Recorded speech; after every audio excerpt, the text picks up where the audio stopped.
kita nak membuka cerita tentang pasukan Penang FC. Hari ini skuad utara tanah air ini menurunkan kesebelasan yang sama ketika berdepan dengan Sabah. Tak ada banyak perubahan dilakukan tetapi masih lagi Casa Grande menjadi tumpuan. Saya buka, siapa nak mula-mula, saya tak kisah. Bagi saya, kenapa kita nak tukar? Bagi saya percaturan yang dilakukan oleh coach Penang itu agak betul kerana sebelum ini mereka menangi perlawanan dengan jaringan yang besar 3-0. So buat apa kita nak tukar kalau pasukan kita dapat result? Saya rasa hasilnya sama juga malam ni mereka mendapat kemenangan. Malam ini juga menyaksikan bagaimana kalau kita dapat lihat formasi itu ada kalanya seolah-olah meletakkan Amir Azhar ataupun Shahridin. Dia di atas 3 orang tu, Amir, Casa Grande, Shahridin, ada kalanya berubah dengan meletakkan hanya seorang penyerang di bahagian depan. Kesemuanya lebih suka untuk bermain di bahagian tengah. Okey, betul. Mungkin dalam format sedikit 4-5-1 yang biasa kita nampak lah. Kerana ada kawasan tengah, 3 pemain di kawasan tengah tu, dua sebelah kiri kanan dan atas untuk Casa Grande. So mungkin dekat sini kita dapat lihat percaturan, betul, tim yang menang ataupun pasukan ekosistem menang takkan banyak berlaku perubahan yang akan berlaku. Tetapi bila berdepan dengan pasukan BJ City yang mungkin mereka anggap sebagai pasukan underdog, mereka tambahkan lagi gerakan ataupun permainan attacking. Sebab mereka sedar demand pada perlawanan ini mereka perlu menang kerana nak mengejar kedudukan Terengganu. So dekat sini kita dapat lihat hari ini 3 pemain campur 4 pemain di bahagian tengah. Sebenarnya keseluruhan pemain ini berjaya membawa pasukan Penang menang.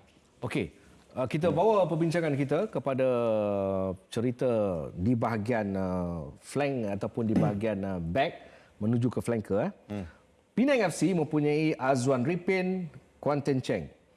Di depan mereka ada Amir Azhar, ada Shahridin. 2 pemain ini, kedua-dua posisi kiri dan juga kanan, adalah pemain-pemain yang mampu untuk melakukan overlapping, kemudiannya boleh menarik, mengawal permainan walaupun mereka beraksi di bahagian sayap. Sharom. Ya, kalau kita lihat 2 pemain ni, Amir Azhar dan juga Shahridin Mubin, sebenarnya tak banyak perlu buat defending mana pun disebabkan kualiti yang ada pada Azwan Arifin dan juga Quinten Cheng. Tetapi bagi saya disebabkan 2 flanker yang sangat baik ini, 2 wingback yang sangat baik ini, disebabkan itulah Shahridin dan juga Amir Azhar ni lebih free di hadapan. Itu yang mengatakan pasukan Penang ni pasukan yang balance di setiap posisi bagi saya.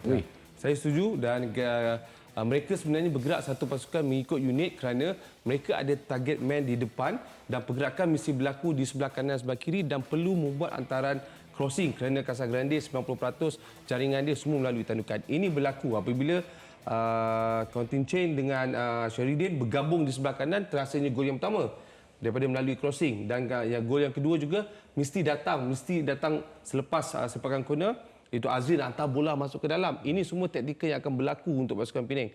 Dan kebanyakan semua gol melalui tandukan dan ini ternyata salah satu pergerakan teamwork untuk attacking yang baik Penang. Ini juga melihat, saya buat kajian sikit lah. Sikit tak banyak. Sikit je. Sikit je kajian saya buat.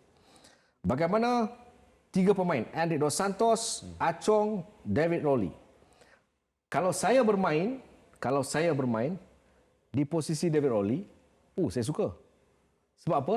Tak perlu ke depan, konsentrate di kawasan sepatutnya kerana anda ada 2 pemain yang mobile, yang boleh bertahan, yang boleh menghantar bola begitu cantik. Tak, kalau kita lihat pasukan Penang ni, itu yang seperti Abizar cakapkan tadi, David Rowley dengan Khairul Aziz akan stay kat position dia orang je. Orang kata, dia biarkan Endrick, Amir Azhar, Casa Grande, Shahridin bergerak bebas di hadapan. Maknanya dia orang bergerak di hadapan sedikit, ke belakang sedikit untuk balancekan. Dan juga kualiti bagi saya midfield diorang yang sangat steady adalah Khairul Azrin, Achong. Achong National Call Up?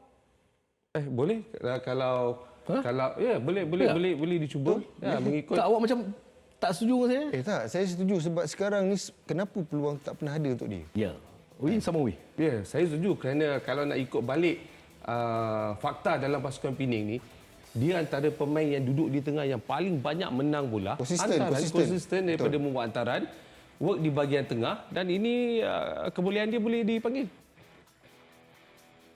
Coach Tan boleh dicubalah. Coach Tan Cheng Ho kalau tengok nari bola kan, mana tahu kita beri ruang pada Achong, Khairul kerana saya lihat daripada saingan peringkat awal sehinggalah ke saingan nak menghujung penghujung saingan liga ni, sumbangan Chong sangat baik. Sangat Tetapi apabila mana-mana pasukan ingin bertemu dengan pasukan Penang FC, nak menang mesti menang di bahagian tengah, nak menang mesti tak ada orang-orang ni.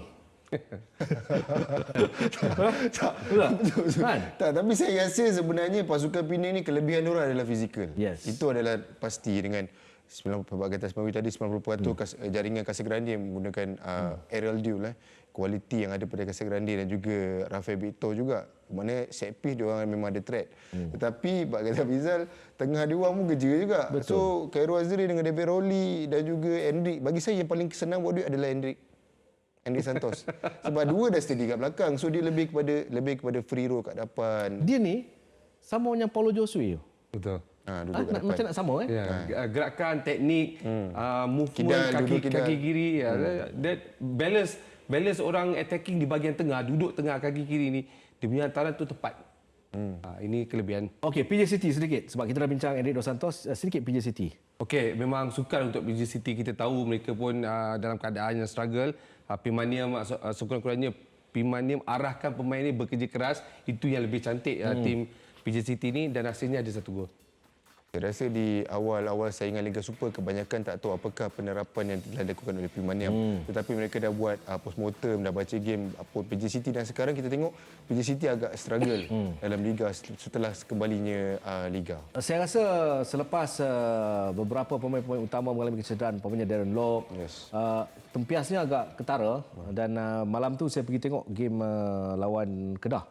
Saya rasa Darren Lock ni, saya ada bincang dengan Pimaniam. Saya kata, coach, why not masa untuk you bagi terus lah dekat Darren. Dia kata ya tengah-tengah untuk bagi kembali semula Darren Lock. Sebab Siapkan apa? dia. Sebab di belakang dia ada Min, dia ada Mahali, Guru Sami, pemain-pemain yang sudah masak dengan bola sepak Malaysia. Okey.